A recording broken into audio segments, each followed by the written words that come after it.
it's Rachel. Welcome back to my channel, and if you're new here, welcome. It is finally time to unbox my June Facetory box. I just got it in the mail on Saturday on my birthday, and I've been waiting to unbox it all weekend. So I'm really excited about that. And then of course we will review the May box, and I will tell you how all of those masks worked out for me, and also my fiance, because he tried a bunch of the masks that I felt I would probably react to. So let's just get started with the June box unboxing. This is a collaboration with Bustle, and oh my gosh, it has something different on the inside. So it says every face has a story. Oh, that's so cute. And it's the regular card with the instructions of wash your face, apply mask for 15 minutes, blah, blah, blah. And they say, we are so thrilled to bring you our very special collaboration with Bustle, one of our favorite online publications. The Bustle team of beauty and fashion editors have curated a kit and box of their favorite sheet masks. I'm talking so fast I can't pronounce words. That will deliver glowing results for every skin type. We hope you enjoy your sheet masking experience as you read up on Bustle's editors' top picks. And look, it has pink with the teal. That's so cute. I love how they change the colors of the tissue paper every month. That just gets me excited. I don't know why. So, per usual, we have the card that explains what each mask is. So the first mask is the OSQ Dual Bubble Talk mask. It is super shiny and super cute looking, and I do enjoy bubble masks, but the last one we got did irritate Justin's skin, so I'll probably try this one. It has sugarcane extract and salicylic acid, which would be good probably around that time of the month when I tend to get breakouts. So I'm excited to have this. It's fun. They tingle, they bubble up, so I'm excited to have a bubble mask. Next is the Bono Baby Face Injection Mask. This has one of my biggest no-nos, soy, so I'm going to let Justin try this, but it is supposed to soothe, diminish wrinkles, reverse some damage, and tighten skin, and it was chosen by Amanda Richards, and the first one was chosen by Sarah Tan. So these are all people who work at Bustle who are choosing the masks. So that's a Justin mask. Then we have the 10 p.m. When mask, or When 10 p.m. mask. When is the brand, 10 p.m. is the mask. And this is chosen by Katie Dupair. It has ginseng and collagen. It's supposed to leave you brightened and tight and hydrated. So this one sounds like a lot of fun, and it actually has a lot of information on the back as well. And this one retails for $9. That's an expensive mask. The first one, I forgot to say, retails for $6. And the second one retails for $4.50. So these are more expensive masks this time around. Oh, this packaging is too cute. So then we have the Rose Heart Deep Moisturizing Pink Mask, and it has a little heart thing up here that it's all perforated, so I'm assuming it's a two-step mask. So step one, apply the rose pink mask, and it has Rosa centifolia flower water and polyphenol, and then you apply this deep moisturizing cream afterwards that has hyaluronic acid. I'm not the biggest fan of hyaluronic acid, being that I'm in a dry climate, but we'll see. Oh, no we won't. They didn't list it on here, but this says it has aloe. No we won't. This will be a Justin mask. I do not react well to aloe. We will let Justin have this. And it was $5 US, chosen by Kara McGrath.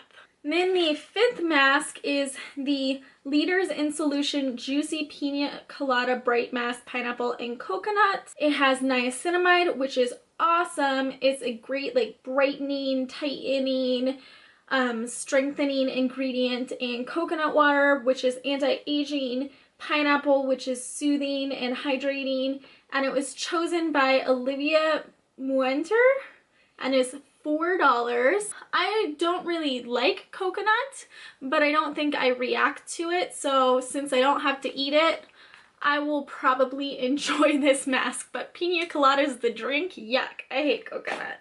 Then we have another two-step mask. This is the Meg two-step jelly mask, which is soothing and brightening. First, you use the AHA peeling swab, which has lactic acid, which is really good. And it's basically a chemical exfoliant. And then step 2, you apply the jelly mask, and it has Rosa Damascensa flower extract, and that's gonna help with blemishes and redness and irritation. And it's $6, and it was chosen by Amanda Richards. And this sounds like a really good mask to use if you're like having a lot of breakouts going on. So either me or Justin might use this depending on who's breaking out. I think this will be a good one to have. And the final and 7th mask is the No HJ Modeling Mask Serum Chrysanthemum. And this is another one of those ones that has the trippy, like holographic bubbles on the front. And it looks like it's a gold mask just based on the picture.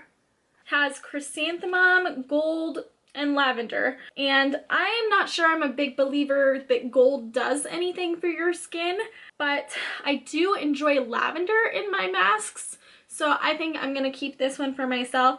It's supposed to smooth the surface, hydrate, anti-age, and heal and prevent breakouts, and it's chosen by Gabby Prescott, and it's $4 US.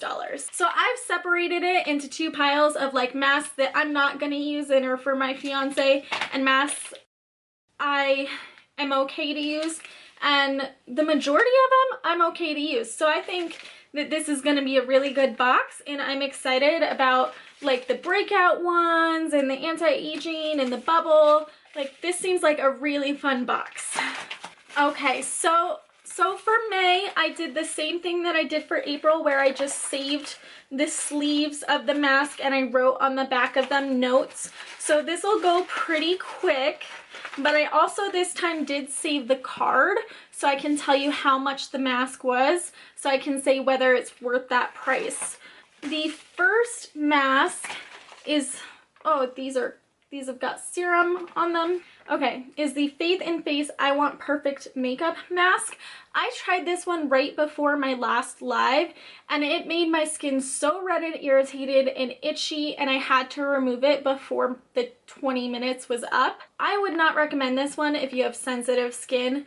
It is only $3.50, so if you don't have sensitive skin, it might be a good value and a good mask for you, but if you're sensitive at all, this is gonna irritate you, and I don't recommend it.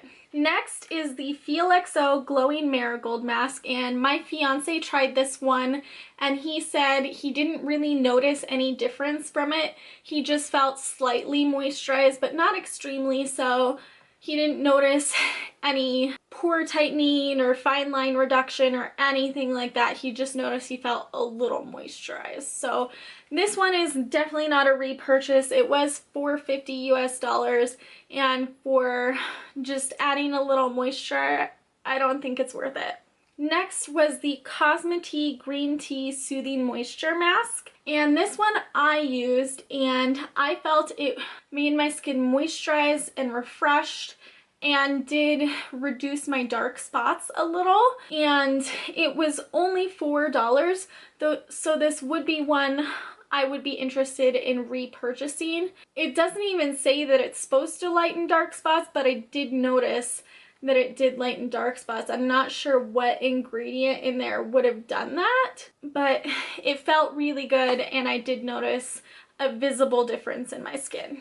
Next is the Liagen Her Story Aqua Mask Pack. Again, I tried this one and I really like this one. I noticed a reduction in my fine lines, in my dark spots, and I felt really moisturized. Basically, it did everything I want a mask to do. and it's only $4 US, so this would be a repurchase definitely in the future. Didn't notice that even though it has hyaluronic acid, that it sucked the moisture from my skin. I actually did feel moisturized. And in the summer, Colorado is really dry. Well, Colorado is just really dry all year round, but I tend to avoid hyaluronic acid because if there's no moisture for it to suck from the air, it'll suck the moisture from your skin. But I don't feel that that happened with this. I did feel more moisturized after using this. Next was the Wanjin Effect with Bee Honey Balm Mask. Justin used this one because I was just concerned about the honey, and he said the only thing he noticed was that it made him feel really sticky and gross. He didn't notice that it did anything at all for his skin. He just felt like he wanted to wash his face because he felt so sticky and gross. And it was $4, so I don't think that's worth a repurchase. Then the sixth mask is the No HJ Milky Glow Calming Moisture Mask. I tried this one. I felt really moisturized, glowy, fresh, and sorry, it's written in pen and it's hard to read my notes. I wrote that I liked it, but I didn't love it. So even though it's only $3.50 US, I don't think I would repurchase it because apparently I didn't love it, and I felt enough of a about it that I wrote down that it was just okay. The last mask is the Urban City Azuline Aquarium Mask. And Justin tried this one because it does have soy in it, so I didn't want it anywhere near my face because I'll get hives. And he said it improved his sunburn, like it soothed his sunburn that he had, and he felt really like a deep clean. He felt like he had just exfoliated, like his skin felt smoother. If he was interested, I think this is definitely worth a repurchase for $4. Doing all that, I think that's a really good mask. I wouldn't repurchase it for myself, but I totally would repurchase it for him since it did so much for him. So those were all 7 of the May masks from my Facetory Luxe box. I will have a link to the Facetory website down below, as well as I have been asked if I will link the individual masks that I talk about down below. So since I have not reviewed the new masks, I won't be linking those, but I will be linking the masks down below that I would recommend as a repurchase. You can find that just in the description box. So that concludes my June unboxing and my May review for the Facetory 7 Luxe box. If you have any questions about the masks, definitely leave them in the comments below. I'd be more than happy to answer them. Thank you so much for watching. Don't forget to hit that like and subscribe button, and I will see you guys next time. Bye!